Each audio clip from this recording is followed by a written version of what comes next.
Okay, so we're going to have a half an hour on celebrating our success and how to write an award-winning entry. And we were just musing the people who were on early that what a great day to celebrate success the day after England beat Germany in the football, if you're a football fan. So I guess that's a good reason for celebrating our success. So what I wanted to do is just sort of explain why it's good to celebrate success. And I think firstly, you want to learn and adapt. You need to sort of recognize what's working well and why. And if there's something that you can take from it and you can sort of inspire others or replicate it, because you want to do more of it. I guess success breeds success. Which brings me on to developing a success mindset. So it is about a state of mind. It's focusing on what you've accomplished and not what you've got left to do. And I think it's good to celebrate the small things. I guess the football was a pretty big thing from a national perspective. But you have to cultivate your. Sorry, we just lost the slideshow. I can still see it, but it's in yeah, a PowerPoint rather than the. Yeah, so I don't quite know. Hold on 1 second.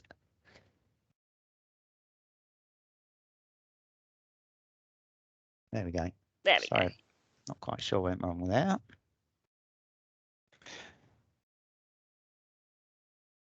Okay.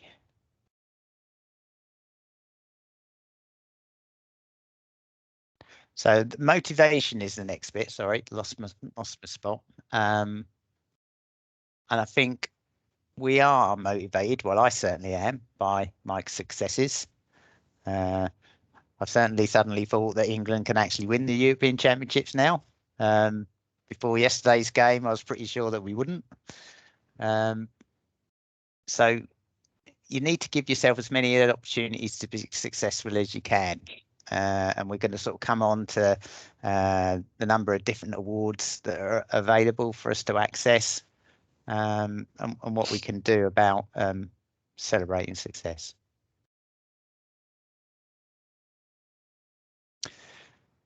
Obviously, a good reason to celebrate success is it does really feel good.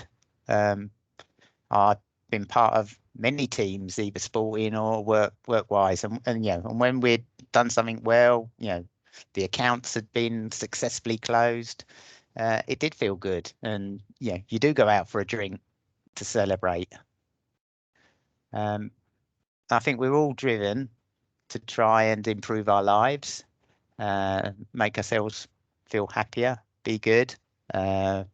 Dopamine is a drug, a natural drug that makes us feel good, and you want more of it, or as much as you can get of it, really.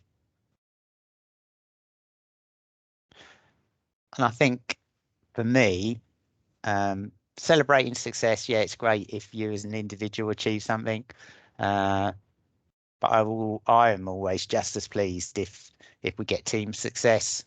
I generally played team sports. I've always managed teams, because I enjoy the success that everybody can share in. Okay, I'll pause there for a second. Let's see if anybody's got any questions. Either you can raise your hand or post it to the chat. Okay. So if I come on to what sort of opportunities are there, so I've sort of split them into small scale, internal and external. So small scale is just saying thank you to a teammate, or somebody who's done something nice for you. ESNEFT is just about to launch, and so is Future Focus Finance, to be honest. Thank you e-cards, which I think are nice to send and receive. So obviously internally, so I've just come on. We've just been shortlisted in the Public Finance Awards, and I'm just working with our internal comms department to have a little advert on the intranet, just to sort of celebrate our success and tell the organisation, that we are promoting our organisation as one that's successful. And then obviously there's the external, which we'll come on to in a minute. And generally, I guess getting external success is by putting in an award submission and hopefully getting shortlisted, and then even better, winning. So coming on to awards and what's available. I've done this one first because I think there is a number of clinicians that have joined the call today, and obviously what I've talked about now is relevant to finance or non-finance staff alike. The HSJ Awards are open now and open until the 18th of September. So on the right hand side, we've got the details of the process that you need to go through. And then on the left is some of the categories, because the list was too long for me to get it on one slide. So if you Google HSJ Awards, you can quite easily go to their website and you'll get a list of all the different awards categories that they have available, and there's a lot of them. What's coming up soon, and this is more for finance and teams that work in the finance department, is our Value Maker Awards. They tend to open around July, so very shortly, and then end early September. And the awards ceremony will be part of the annual Value Maker Conference at the end of September. And depending on how it's organised, but last year you had to write about 500 words and it was split into two questions. So we're not looking at anything onerous. And if you as an individual have know the person who needs to be or wants to be nominated, or you'd like to nominate, then you can probably at least get a good draft in an hour.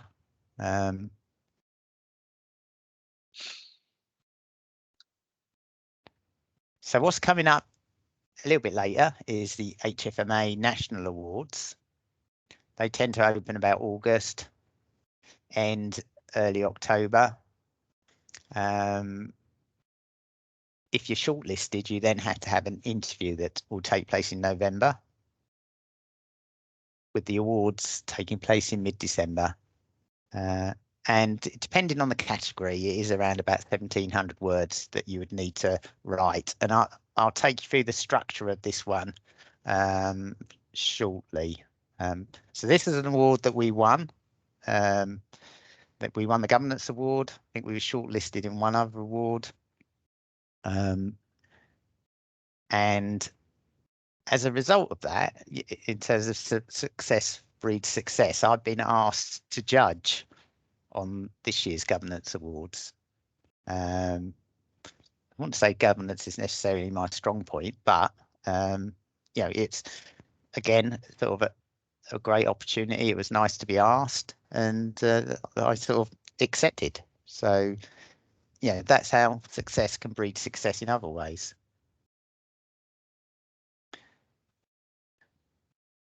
One other set of awards is the Public Finance Awards. So they've closed for this year now. So that is the full list of awards that they offered.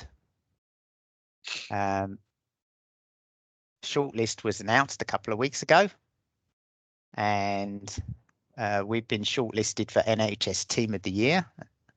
And again, that awards ceremony is going to take place in September. So we're looking to send some of the team. So we're not taking our senior staff to the ceremony.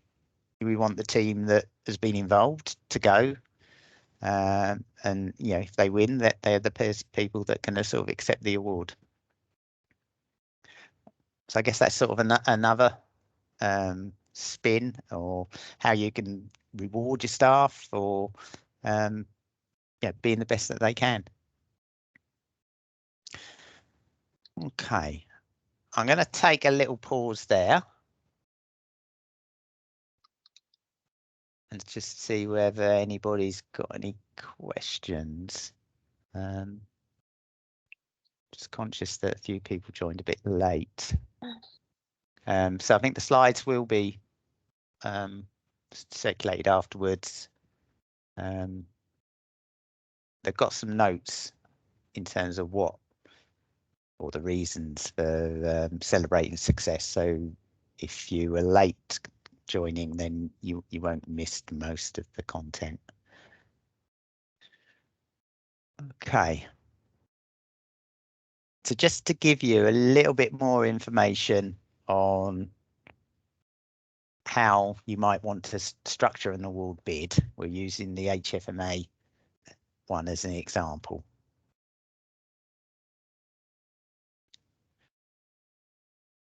So you have to provide a summary, and in this particular entry, it required 400 words. You need to then describe the governance arrangements in your organisation, and there were 700 words attached to that. Then you needed to demonstrate what the results and measurable outcomes of the work were, and we had 300 words to fit that in. And then we had to talk about the changes and what innovation and role technology played. There's 300 words there. So again, 300 words isn't actually that much. I think I did a first draft, and I did that on the basis of a report that I wasn't involved in. So I took the information from that report. I managed to sort of extract the important points as I saw them. I then had an interview with the manager who sort of initiated the technology part of this submission. I recorded that meeting so that I was very clear on what points I needed to draw out.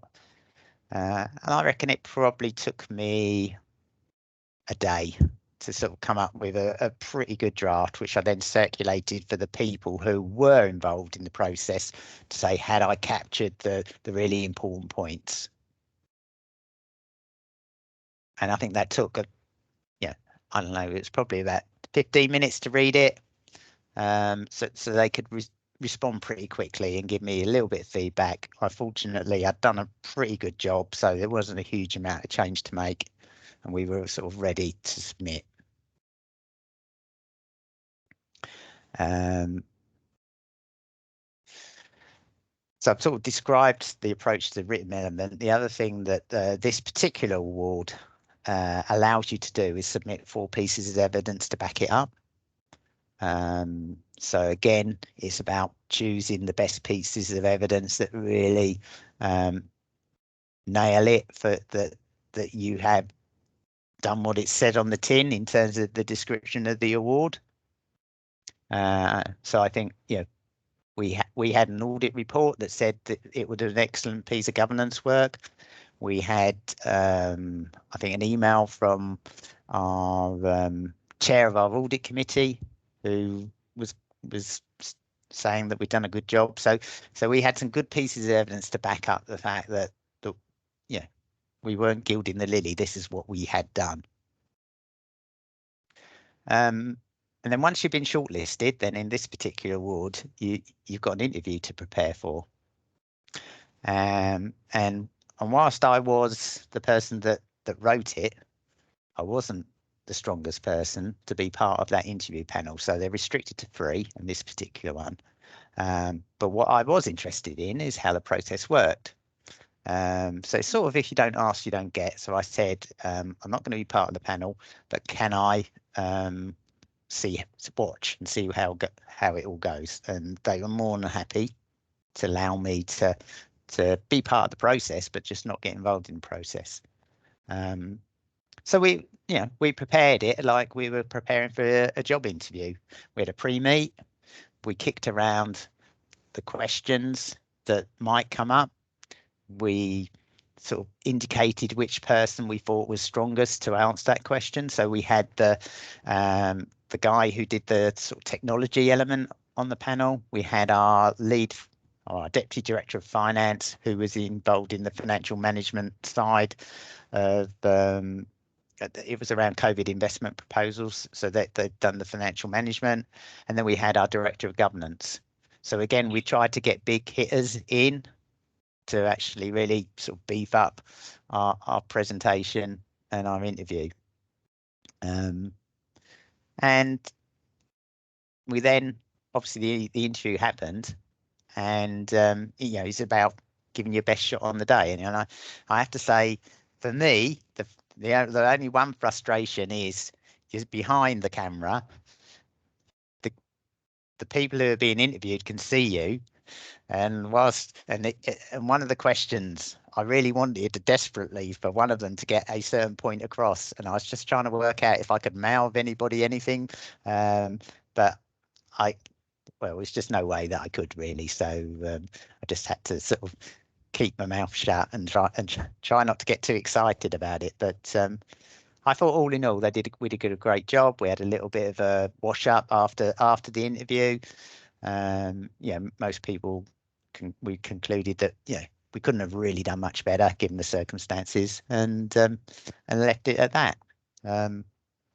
So to win was brilliant, and there were probably 3 or 4 of us online as the awards were being announced, and there was a great bit of teams banter. Once we were nominated or awarded the winning entry, and again that just urges you on to have another go. So I'll just say one more thing before I move on for any other questions, is that you can recycle them. So our governance award one, we put in for the Public Finance Governance Awards. Unfortunately, the way in which they asked the questions probably didn't allow us to frame it as well as it was for the HFMA award. So we didn't actually get shortlisted for that one, but no problems in having a go.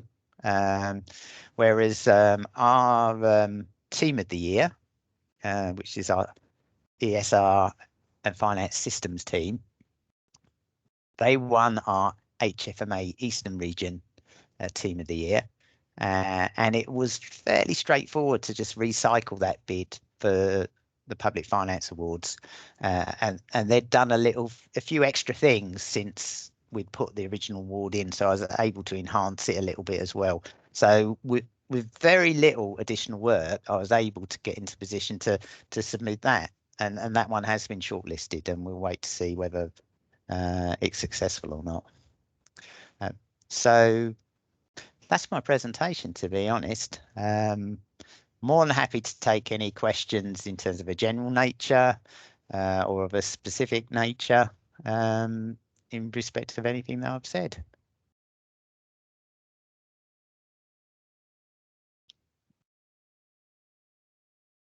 Happy for it to post it to the chat, or if you want to put your hand up, equally happy to hear one.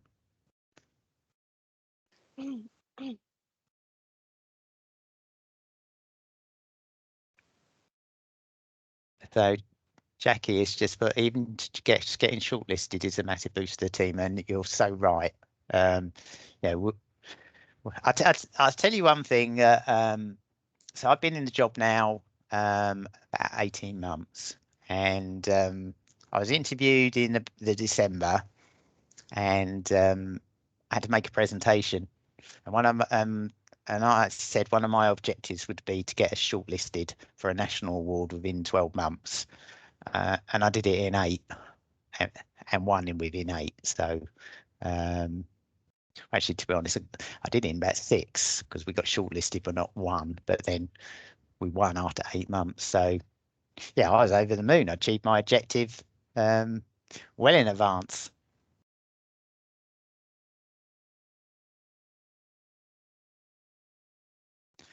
I guess the other thing that may be concerning you is the fact that that my role is training and development, and obviously one of the things that I'm tasked with doing is promoting the trust and department. So in a sense, I have a little bit of protected time to get awards together. So there's pros and cons for that. Obviously, I have time, but I don't necessarily know the subject matter of what I'm writing. So it's swings and roundabouts. If you want to nominate one of your colleagues for a Value Maker Award, for example, then you probably know exactly what you want to write, and it will be much easier for you guys to write them. All right. Alice, so would you like to ask your question or make your point? Hey, Daryl. Sorry, I did miss a bit of the start of this presentation. It's great to see some of the things that you've done and achieved and won as well. But I was just thinking, sometimes when I've talked to teams within in different trusts that I've worked at, it's really hard to sort of say, oh, what have we done really well? Because sometimes they see it as being just their job. They're just doing it, and they just think that everyone's doing it. But until you kind of go to another organization, you don't realize actually they were doing something really good. And it's how do you kind of try and put that through to people so that they do nominate something where they think that's just what I do rather than anything special, if that makes sense. Absolutely makes sense. And to be honest, I spent a good many years with that attitude that it was my job. I wasn't doing anything special. And so why don't go out and do these things? And I guess for me, I'm thinking that's the last thing you had on your mind when you played in team sports. You always wanted to win. So I'm sort of, but I think it is about just saying to people, part of it is about the process. At the moment, I'm starting to talk to some of my team that I know have done a good job. And I'm having that very conversation now. I'm saying, you've done a great job. I want to nominate you. And they're saying, it's just my job. And so it's just trying to talk to them and convince them. At the end of the day, I think if somebody is adamant that they don't want to be nominated, you could sort of force their hand. But if you've got enthusiasm and you've got some, I guess, experience and respect, and you say, look, I've worked in a number of organisations. I know that this is good work that you've done and should be celebrated, then hopefully you'll persuade them that that it's a good thing to do. So similar question from Jenny. Okay, I could say a little bit more on that. So clearly, as I guess a member of the finance department, but in my own little team of one, I did need to try and persuade people that it was a good presentation. So I guess I started at the top, to be honest, in that I would go to the senior leadership team and say, these awards are coming up. Here's some areas where I think we've done really well. What do you think? Have you got any other areas that you think that I should be focusing in on?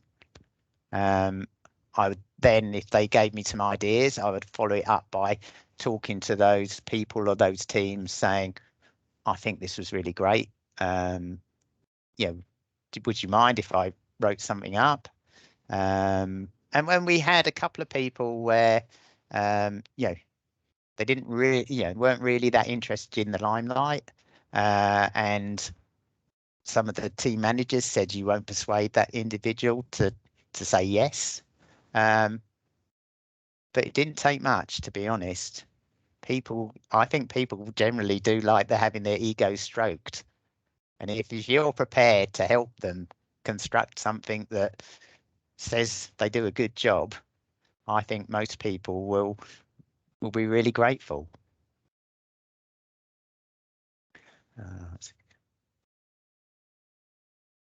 So I think trying to make time to celebrate success is a challenge. But I think it's if you put your mind to it, it's not as much time as you might think. You just got to put your toes in, or jump in with 2 feet and just get on with it.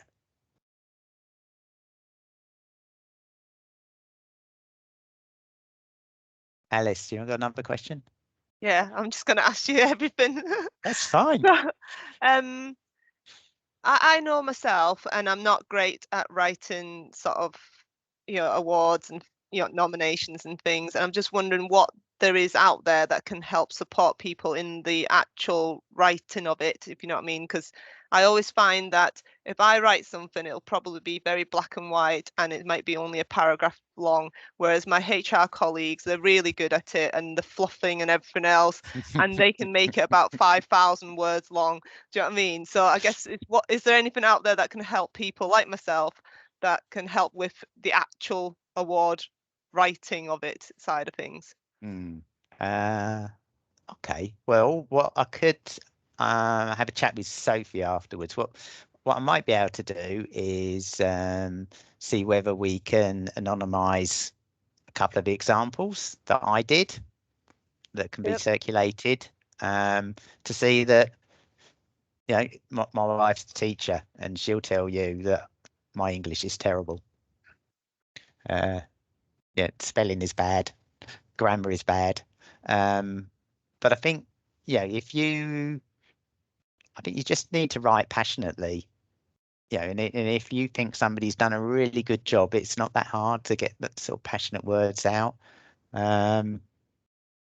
So I think that could be a way. I don't know, Sophie's obviously on the line. I don't know, Sophia, can you add anything in terms of whether we've got stuff out there on the FFF website that might help? I don't think we do at the moment, actually, but it's something I shall raise. And if we can get copies, anonymise some of the past ones, we might be able to send them around. Yeah, for sure.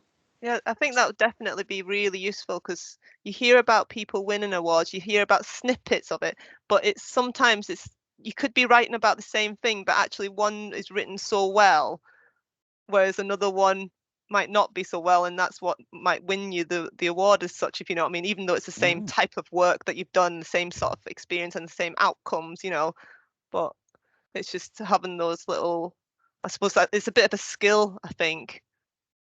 I think it is a skill, and it is about thinking through what is the unique selling point of this award. What is it going to set? What's going to set it out and make it different to what everybody else is doing?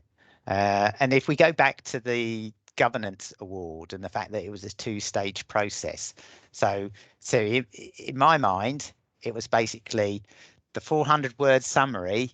I've got to make that as strong as possible, because they'll read that first, and that's the hook. If that's full of content and sounds like we're the bee's knees, then they'll read the rest of it, and then they'll look at the evidence. And then when you get to the stage of having the interview, it's right, okay, well, how do you bring the strongest interview panel together as you possibly have? And that's why I asked the director of governance whether she would get involved. I asked, the deputy director of finance. So we were putting big hitters in there to say we were serious about winning this. And me having the sense to say I'm not the best person to be a part of this interview panel. If we want to be successful, I need the people that got involved and know the nuts and bolts inside and out. So it is about, I guess it's a little bit of a campaign, really, and you can make it as big or as small as you like. Anybody else? Okay, so Jill makes a great point in terms of, and I'll be honest with you. I'm the sort of person when we got shortlisted but didn't win, I wanted to know why. What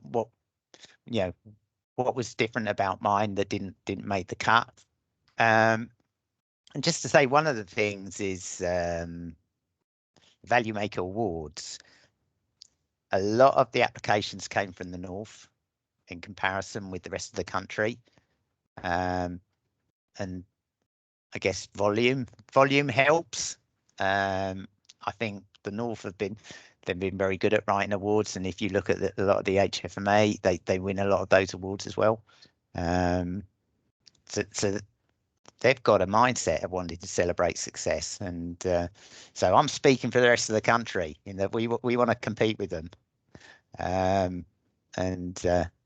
Yeah, so I think I will definitely see what we can do to get my submissions from last year anonymized, and we can make them available to you guys who are on the call, and basically anybody else on the Value Maker website or the FFF website that wants to make use of them.